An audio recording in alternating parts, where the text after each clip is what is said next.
Welcome to the Teddy Keaton Show here on HBCU Game Day. I am Sylvester Williams. They call me Sly the Sports Guy, and I am joined by the one and only Coach Teddy Keaton. How you doing, Coach? I'm doing well. I know you are, Coach. I know you are, Coach. Hey, Coach, I said it, Coach. On this show a week ago, Coach, I said it. I said the Panthers would go to Daytona Beach and pull off the upset, Coach. You said it. I'm going to give you credit where credit is due. You said it. Thank you, Coach. I thank you so much. I love to get my credit when it's due, Coach. I know y'all showed up and played, but it was really just me, the reason y'all won. You put it in the spirit. You put it in the atmosphere. I did it. That's what I do, Coach. That's what I do.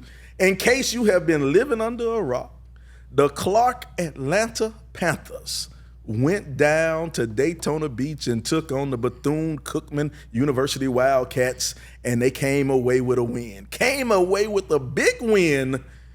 D2 knocking off D1. What a game. Coach, we're going to break it down, Coach. We're going to break it down the way we break it down. We started the game off with the coin toss. You won the coin toss, but deferred to the second half. Now, before we get into the game, Coach, I'm kind of curious about that. You know, every coach has his style. Every coach likes to do things a certain way. Now, Coach, you being an offensive-minded coach, why don't you take the ball? Why did you defer? Well, I think that if you down by a touchdown or maybe up by a touchdown and you get the ball back after the half, it gives you a chance to switch the momentum. Either you could tie the ball game up or you can go ahead by another touchdown. I think it's very important that you take that call. I mean, I don't know. I mean, it's just something I started doing a long time ago. I don't really care about the offense getting the ball first because sometimes it takes a little bit of the defense setting the tone. And I've said this more times than enough, defense wins championships, offense sells tickets. There it is. Well, we'll start it off. Bethune-Cookman, they'll get it, and it'll be a 10-play, 71-yard drive, and quite frankly, they set the tone on you, Coach. They came out fast, and Cam Ransom hits Courtney Reese for a 29-yard touchdown pass, scores 0-7, bad guys on top. Next time, Clark Atlanta, they'll have it, but they'll go a 3-and-out. They line up the punt, and the snap goes over the punter's head, Coach. BCU will have it first and goal at the 7-yard line. I thought we got this snap thing going, Coach. What happened? Well, Coach, our snapper is out for the year. He hurt his leg, so we had to play merry-go-round with it. And I think we found a guy that could do it. You know, I told the kids that, you know, the only thing we won in the first quarter was the coin toss. And after that, we was just, you know, falling apart a little bit. Well, Coach, 2 quick plays, and then Cam Ransom runs in for a 7-yard touchdown run, scores 0-14. Bad guys still on top. Clark Atlanta will have it one more time. This time it's another 3-and-out, but you had it 3rd and 1, but David Wright got sacked, couldn't quite get it, and then forced the punt. BCU had it at the 27-yard, and they wasted no time, Coach, wasted no time at all. On the 3rd play, Ransom hits Darnell for a 70-yard touchdown pass. Scores 0-21. Coach, what happened, man? I tell you what happened. The quarterback scrambles. He runs. Mm-hmm. So our DB, he took his eyes off his player. He should have been covering his guy, and he decided to come down, and the quarterback hadn't broke the plane. He thought he misjudged it and thought he had made it past the line of scrimmage. And as soon as he came down, the quarterback lobbed it up, and he went 74 yards for a touchdown, butt naked. Oh, man, that hurt. But good thing, the offensive bus finally showed up. I think y'all rode 2 buses down there, and the offense finally got there. Virgil Young, he set it up on the kickoff with a 27-yard return. Then David Wright leads a 4-play drive that's capped off with an 11-yard TD pass to David Martin. David Martin out the backfield. Talk a little bit about David Martin. He had a pretty good game when it came to catching the ball, Coach. Well, I think that the game plan for Bethune-Cookman was we were going to take away 3. 3 was not going to be, and that's Amon Harris. They thought that he was not going to be the guy that was going to affect them. So we had to get other players involved. Virgil didn't get a lot of snaps in that first half either. So now we was depending on 4 and 16. And I think both of them showed up really well and did some dynamic things in the passing game. And as I said, David Martin's is more of our utility guy. He's a guy we use in the backfield. We use him in the slot. We move him outside. He kind of puts around, and he does a lot of great things for the organization. So I'm proud of him and his contributions and what he do for us. Nice guy right there, David Martin. Now, BCU, they'll have it one more time, but then they responded with a 5-play, 77-yard drive, capped off with a 54-yard touchdown pass to Stewart from Cam Ransom. And his name is Cam Ransom, but he was kind of looking like Cam Newton. Well, again, he's a scrambling guy. He gets outside of that pocket, and we had to work the scramble drill a little bit more and tell our guys to stay locked on to your guy just because you see him come outside the pocket. He ran a lot, too. So when you looked at tape on him, he did those things, and we worked it in practice. But, guys let me come out. I want to do my own individual thing and let him got loose. And trying to come down and make a play on him, he just lobbed the ball up over their heads, and the play looked bigger than what it really was, but that's what happened. Well, Coach, now we're going to move on to the second quarter. The second quarter, and you guys start off with another 3 and out. The offense just can't get it going in this early going. Down 7-28 in the early going. Now you give the ball back to BCU, and they'll drive all the way down to the 6-yard line, but this time the defense holds. And they forces a field goal, score 31-7, Coach. 31-7 in the second period. Now, Clark will get the ball back. Now, this is a huge drive right here, Coach. David Wright starts off, hits 2 quick passes. Then his third pass, he's intercepted by Watts. Watts goes down the field, 77 yards down the field. Looks like he's going to pay dirt for a pick 6, but hold on.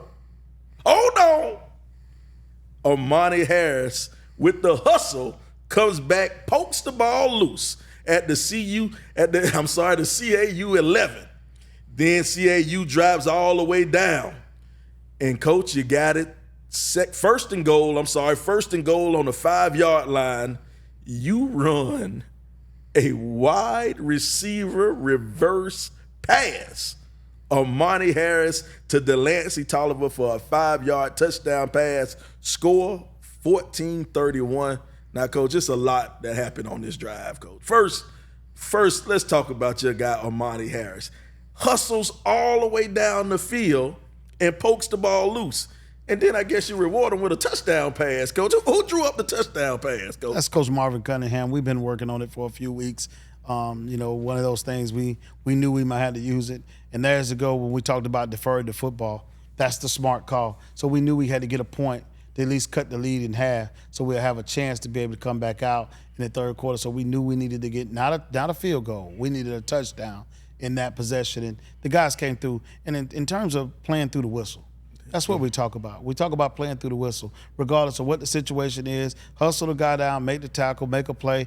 And Amon just felt like he wanted that ball bad enough. He hadn't touched it in the receiving area, so he said, "I'm gonna go get me a script on defense there," and he did it. And we're grateful for that play because I think that was the turn of everybody seeing. It gave the sideline the energy it needed to be able to bounce back. And my hat goes off to him.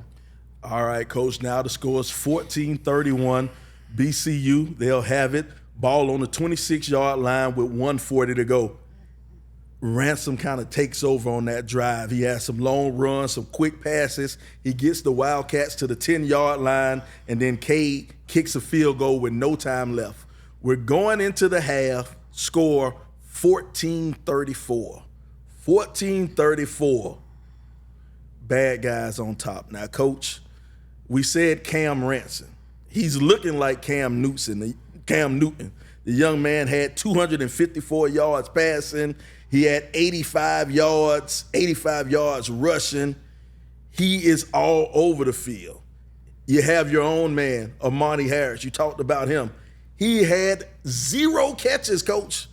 Leading receiver on the team, 300 yards received, 300-plus yards receiving. He had 0 catches in the first half.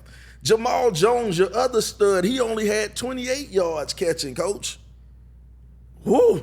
They game play. They played nickel defense and try to be the best way they could to be able to man us up and keep us, from getting, any type of play. And they brought pressure from different angles and different things of that nature there. My hat goes off to Bethune-Cookman in the first quarter. They did a really, really good job in the first half of the game of getting us under control. Then, we got a chance to go in at halftime, draw some things up, put some people in some different play, create some movement for our team. We came back out. We're at the halftime now. Let's talk about it. Well, Coach, talk about halftime now. If you go and check out the Clark Atlanta IG page, or maybe it's the Teddy Keaton IG page, now you gave a halftime speech in there, Coach. I think you motivated the young men. Now you're coming back out now. This is the thing. All the fake Clark Atlanta fans, they have left the building. They out. They done left the stadium. You down 20 going into half. All the bandwagon fans, Coach, they done turned the TV off. They know they are no longer watching the Griot channel. Right. They're no longer watching the Griot. HBCU Go lost a couple of thousand viewers. The score was 14-34, Coach. So everybody in that stadium, those were your real fans. That's right. If they were still watching the game, Coach, those were your real fans, Coach. So now it's time to put on a show for your real fans. Come out, second half, you get the ball. Go 3 and out, Coach. Oh, God, you go 3 and out, Coach. 3 and out. Punt it away. Punt it away. Now, we'll start. Bethune-Cookman, they'll have the ball, but this time your defense showed up. Your defense showed up. They forced another 3 and out. And what their punter did, their young punter, we'll talk about all what he does, but on this one right here, he kicked a perfect coffin corner punt that went out of bounds on the 2-yard line. So y'all had to start on the 2-yard line. You had to go 98 yards to pay dirt. Moving down the field, it was a big third down play. It was 3rd and 10. Wright hits Jamal Jones for a 38-yard pass for the first down.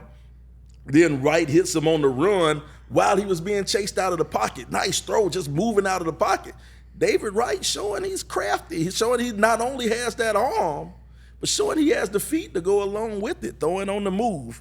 Now David Wright hits another 28-yard throw to Amani Harris. His first catch of the day was a touchdown. And, Coach, it was a back shoulder kind of catch. He saw the DB was a little bit deeper than him and threw it on the back shoulder. Great communication between the receiver and the quarterback. How does that happen? How do y'all know to do that, Coach? Well, we work on it in practice. We've been doing it for 3-4 years. Those guys understand each other. They know if he's here, just throw it behind him a little bit. That makes sure the DB, they'll either get a pass interference call or he'll catch the football. And on this time, he didn't get the pass interference. He caught the football for the touchdown. Now we got a ball game, Coach. Score 21-34. 21-34. BCU will have the ball and the defense steps up one more time. Coach Cole's defense, they force a punt, but this time the guy gets it down on the 1-yard line, Coach. This punter, my goodness, this punter had a punt down on the 1-yard line. Now, here we go. We'll start off. David Wright throws an incomplete pass to Jamal Jones. Now, this is a little bit of controversy, Coach, a little bit of controversy. They ruled the pass an incomplete pass on the field, and some people thought it was a fumble. They have instant replay. What was it, Coach? It was an incomplete pass. He never had control of the ball. There you go. He never had control of the ball. Never had control of the ball. So now David Wright takes over. Another spectacular throw to Jones for a 15-yard gain while he was being sandwiched in between two Wildcat defenders. He managed to throw it for a 15-yard gain. Then he hit Amani Harris one more time for a 27-yard touchdown. An amazing catch. Amari Harris goes up and does what the young kids like to say. He head tapped him, Coach. He head tapped him for a 27-yard touchdown catch. But Harris got an unsportsmanlike penalty after a little bit of celebration for Harris on that one. Well, they had locked him down all weekend. I mean, you think he wasn't going to celebrate? Some of those things I have to let go. I have a conversation with him and say, hey, son, you're killing us with the penalty, man. But at that moment there, the way they were working, and they had to throw the ball 99 yards. How could you fuss at a group of guys that went 99 yards for a touchdown? So, I was just like, okay, well, let's just stay positive in this moment. We'll deal with that on Monday. Great job for the touchdown. Scored 28-34, 28-34. Now we got a ball game, Coach. The band is getting loud. The band is ready. The cheerleaders are loud, Coach. The bandwagon fans, they seeing stuff on Twitter now. The bandwagon fans watching the game again, Coach. They're there. You're getting some more fans back. The views went back up. The views went back up, Coach. The rating meter went back up. Now, 4 plays, BCU has the ball. Big time QB pressure by number 90 up the middle to force an incomplete pass, and then that'll force BCU to kick a 37-yard field goal. Talk about number 90, your big D tackle, Coach. He was a transfer from Omar Rogers, transfer from Arkansas Baptist. A great guy, great person. He got a lot of things he's developed and got better. Like I said, he's created value for himself on the D-line, that he's kind of toying with that starter role and his backup role, but he plays his role well, does a really good job, and as he gains more technique and learn to do what we asked of him and not what he wants to do, then he's going to keep getting better. All right, so it's a 37-yard field goal. Now the score is 28-37. BCU on top. Clark Atlanta will get it, and this time they can't get anything going. This time it's only 6 plays, and then they'll have to punt again. Now, BCU will have it, but the defense comes up big on this one right here.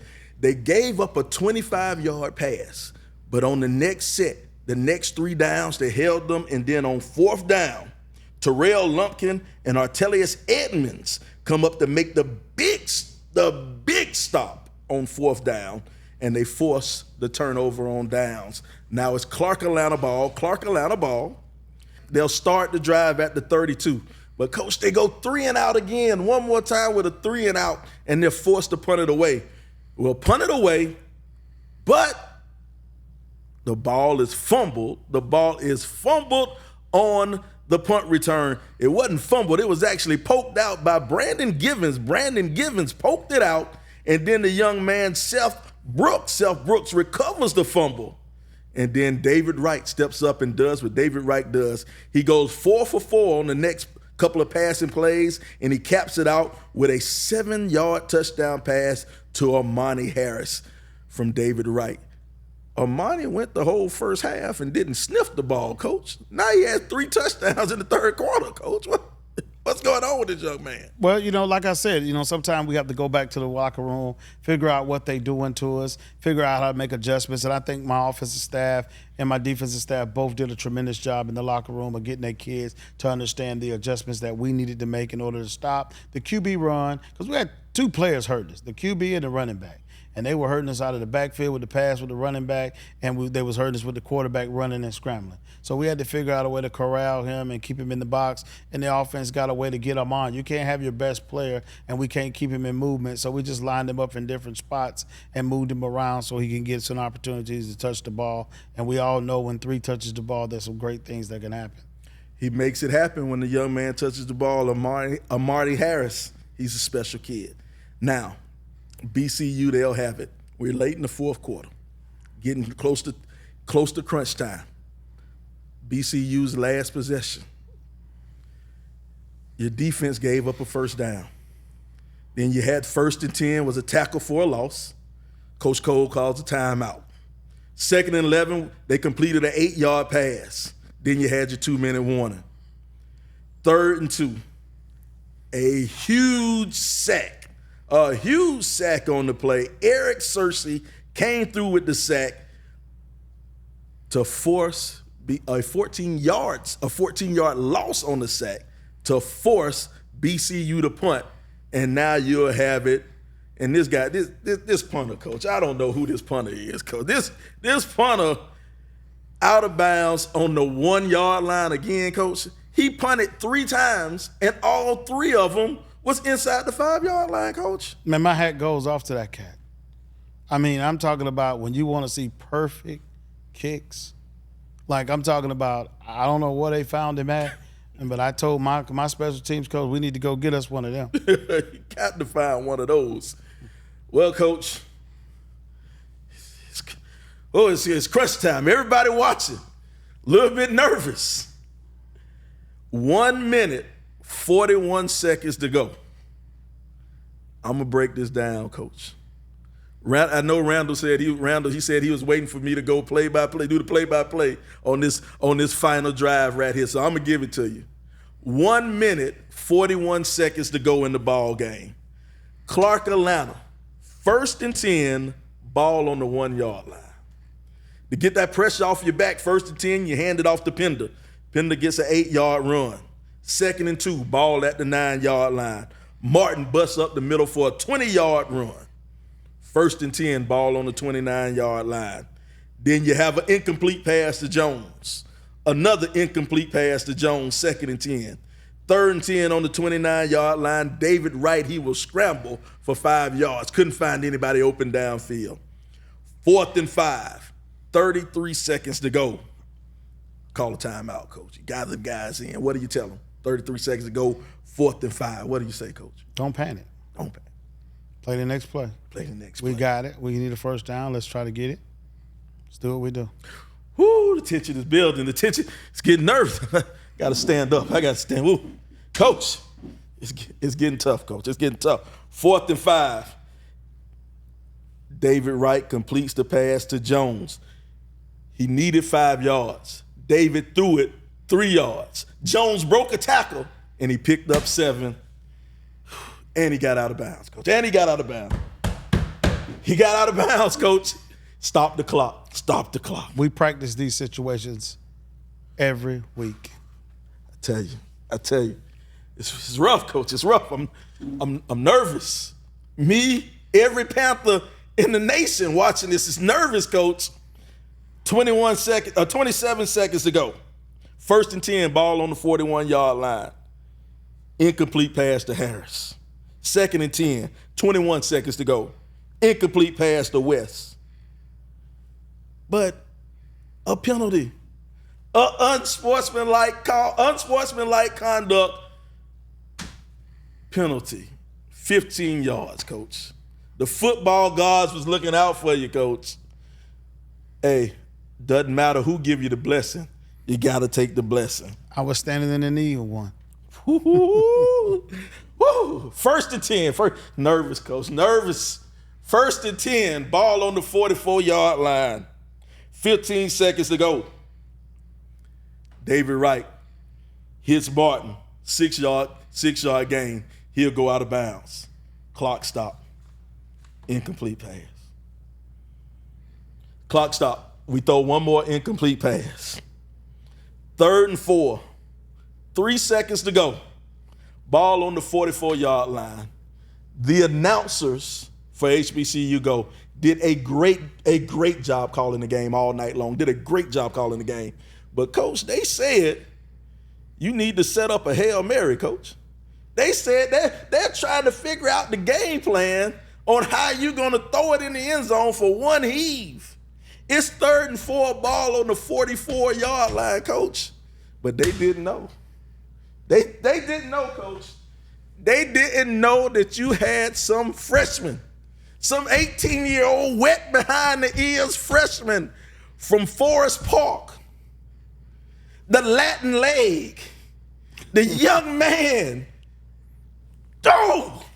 Let's take it all the way back. Take it back. Take it back, Let's Coach. take it all the way Take it all the way back. to when we got the ball on the 1 yard line. The conversation between Marvin Cunningham, Coach Keaton, Coach Jackson, and David Wright. We need to get the ball to the 45 yard line to get a field goal out of this. He can make it clearly if we get to the 45 yard line. So the whole goal was to get the ball to the 45 yard line. And I think we ended up on the 44. And it just worked out the way it worked out. by penalty, by getting it there. I thought the offense did a good job of trying to execute. And my hat goes off to Bethune-Cookman. They did an extremely good job of trying their best to keep our receiver there. Their skill guys were excellent. There's 31 guys on that team from some Division I with a G5 or Power 5 school. They did a really, really good job of covering up those guys, trying to make us forced to throw passes. They had one undisciplined moment, and unfortunately it cost them to get the ball to the 44-yard line. And from that point on, we knew that we was going to set up for the field goal. You got my man from Forest Park. Forest Park Panthers. Not known for any football in Forest Park. I hate to say it, my people in Clayton County.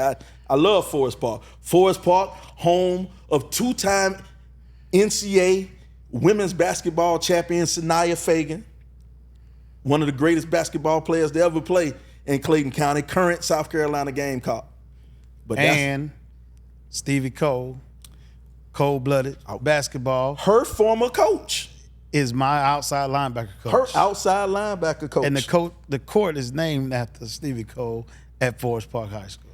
Those are the two people that Forest Park is kind of known for. But none of them got anything to do with football. They're not known for great football in Forest Park. But you had one guy. That's right. You had a freshman coach. And, Coach, you called the timeout. You called the timeout to get everything set up for him. That's right. Some people might say you might have iced your own kicker, Coach. No, I wasn't icing my kicker. Okay. I was trying to make sure my long snapper and my holder and everybody knew how important this was and making sure we had all the right people on the field at the right time. We even had to switch out a guard just to be sure, to make sure that we had the right guard in there to make sure that we could block it and they wouldn't block it down the middle. Now, Coach, who's your long snapper? It's the quarterback from Heritage. He was the backup quarterback. He's a third-string quarterback. He won out on the long snapping contest this week, and he did a really good job. And the only one he had a bad one on is the first punt of the game, and I think he was nervous. He's a true freshman coming out of high school. He did it in high school, but it's a lot different when you're on TV. All those fans are cheering. It's a D1 program, and you out there for the first time that you're gonna play in a collegiate game, and you're long snapping the football. Your holder, Coach. Second most important guy. Number 9. He's the backup quarterback. He's the backup quarterback. He played quarterback here at Clark Atlanta. Heath Williams, Jr., he played the quarterback last year in the merry-go-round that they had going on, and he's number 2 this year. Done an excellent job being a good team player. He was ready to go. I had him in the middle of the drive as we were driving. I was having a conversation with him to tell him to go get all his players that play on the field goal team and get them all together so we'll be ready to go when it's time to kick this field goal. And the kicker. I asked Leo, I say, Leo, he's been suffering from a little bit of a quad strain because he's been kicking a lot. You know, he's kicking those touchbacks and things of that nature. Now I said, Leo, I tell you what we're going to do. I need you to put everything you got into this and we'll heal you up on Monday. Those were my exact words. Leonardo Cabrera. Leonardo, the Blue Ninja Turtle, lines up. 55-yard field goal attempt, Coach. Steps into it, kicks it straight down the pipe. And, Coach, I swear to you, it might have been good from 60, Coach. It could. 64 is as long as at practice. Game time, Coach. Game time. The Panthers knock off the Wildcats, Coach. Oh, my goodness. 55-yard field goal by a freshman. He's the most popular man on campus, Coach. He's the most popular man on campus. He will live in Clark, Atlanta Panther history. He will live forever. Amen. When he gets over 21, he might not have to buy a drink, but only when he gets over 21. Only when he gets over 21. He won't have to buy a drink ever again in the CAU. I'm sorry, in the AUC. Coach, you knocked off a D1 team, first time ever in Clark, Atlanta history, Coach. How do you feel? It's just a win. It's just a win. It's just a win. We try to go 1-0 every week. That's what we talk about. And I'm proud. Let's talk about my student athletes. I'm so proud of them. The hard work and the dedication they go in. From the second quarter to the fourth quarter, it was complete dominance by offense, defense, and special teams. I think that if the NFL was looking for kickers, They want a field goal kicker, a kickoff guy, or a punter. They should have been at that game and watched it, because I think all three of those areas on both sides, Bethune-Cookman and Clark Atlanta, put on a clinic in the special teams area. I am so proud of the guys who stuck around in the program after being here with 4 or 5 different coaches in their 4 years of playing here.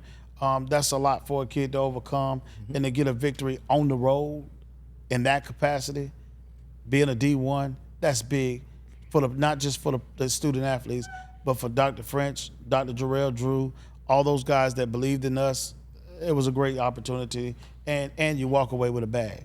I tell hey, what my favorite coach, my favorite meme from North Carolina A&T, but they say, pay me my money. I love it. We got to get somebody in the post edit. Go ahead and stick that one in. Pay me my money.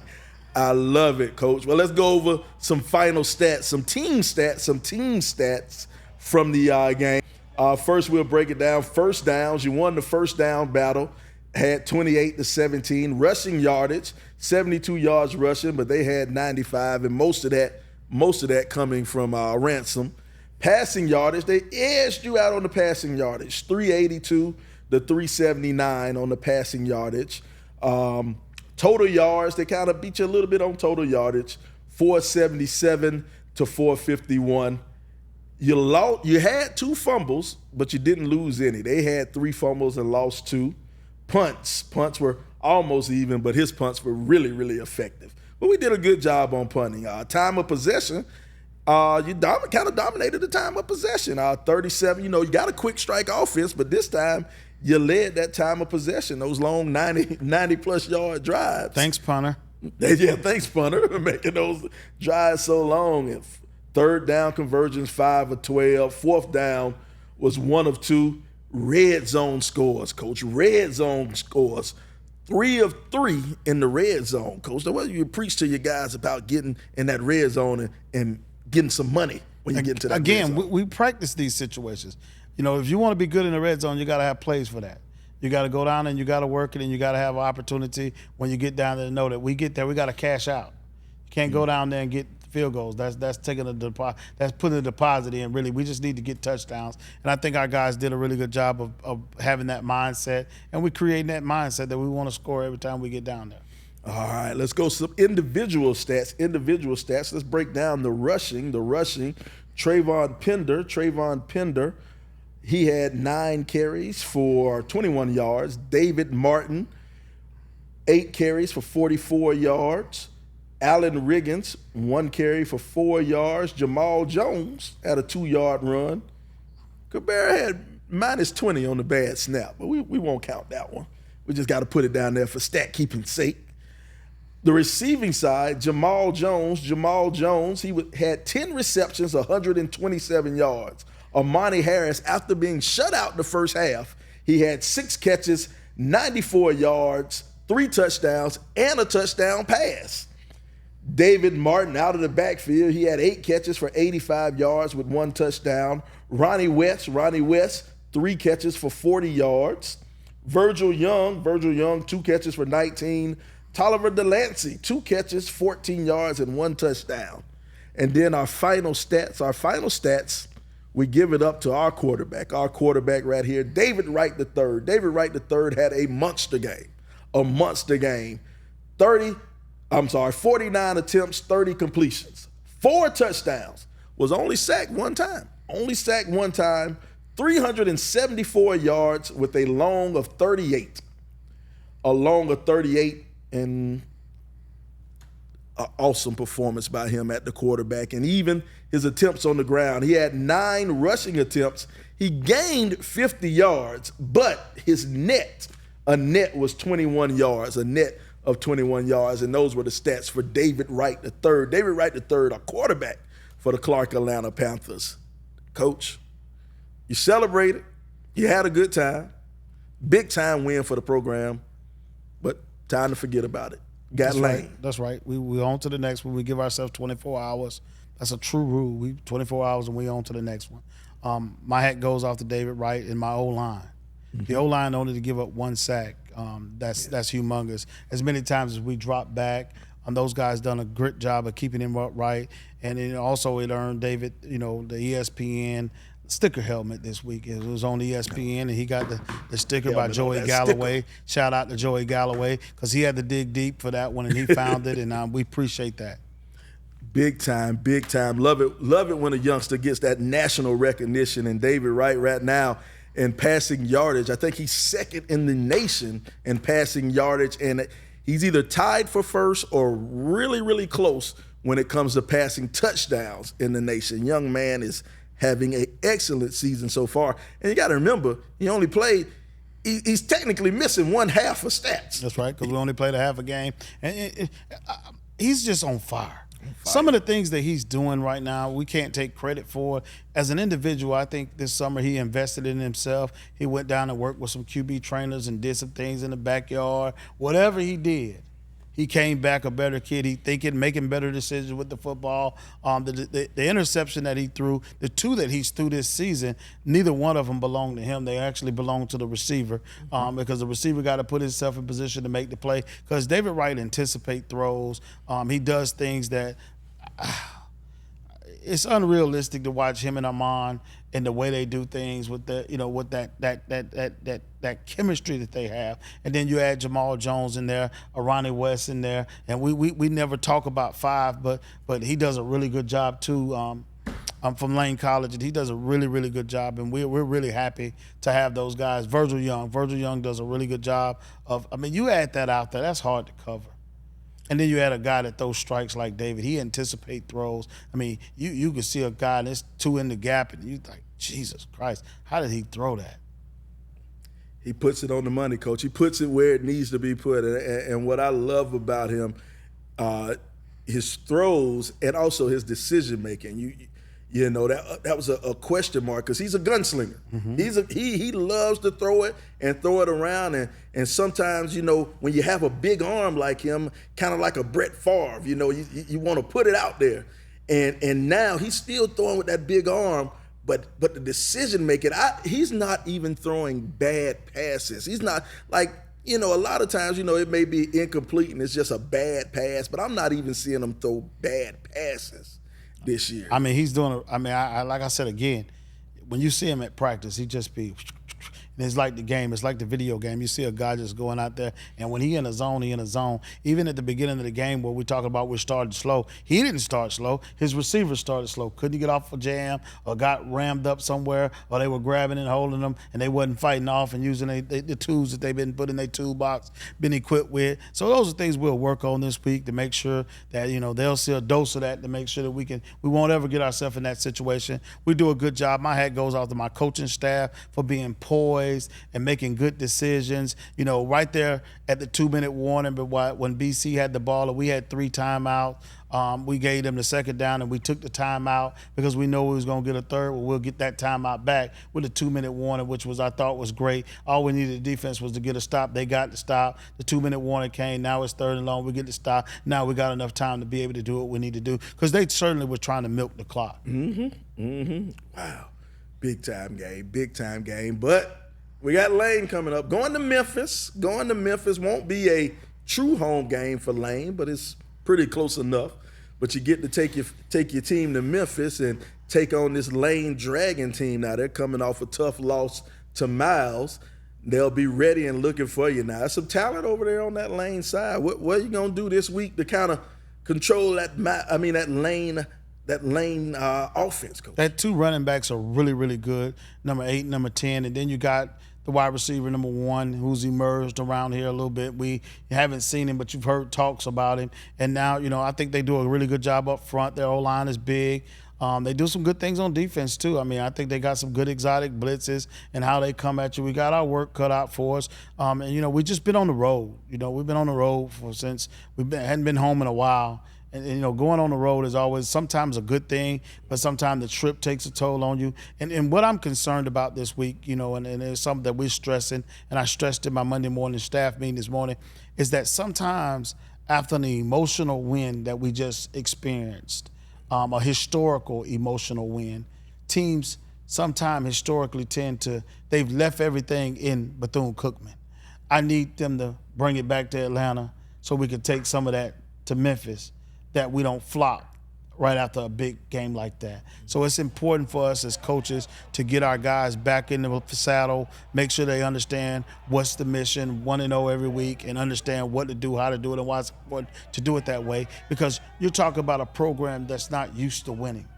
So that type of win that took everything we had out of our system, coaches, players, and all. So I'm hoping that we can bounce back and maybe get everybody back locked up, and now we're focusing on taking care of business in Lane. All right, taking care of business at Lane. So once again, the game will be in Memphis. It will be in Memphis. So all you Clark Atlanta alumni who are in that Western Tennessee area, Northern Mississippi area, or Eastern Arkansas area, make sure you head on out to Memphis. Head out to Memphis. Go and hit the casino in South Haven, then come on over to the game. No, come to the game first, then hit the casino in South. And we're gonna make sure you got enough money to get into the game first. Don't spend too much time in the casino. But come on out, check out the game, check us out, make sure you're a supporter for Clark Atlanta University as they get ready to take on the Lane Dragons. Coach, well, Coach, big win, great weekend, great trip to Bethune-Cookman. So now we'll get ready for the next one. It's the Teddy Keaton Show. He's Coach Teddy Keaton. All the images that you've seen have been brought to you by D. Clark. We want to give a shout out to our super producer, the one and only Mr. Miles Jenkins. I am Sylvester Williams. They call me Sly the Sports Guy. And we will see you next week here on the Teddy Keaton Show live on HBCU Game Day.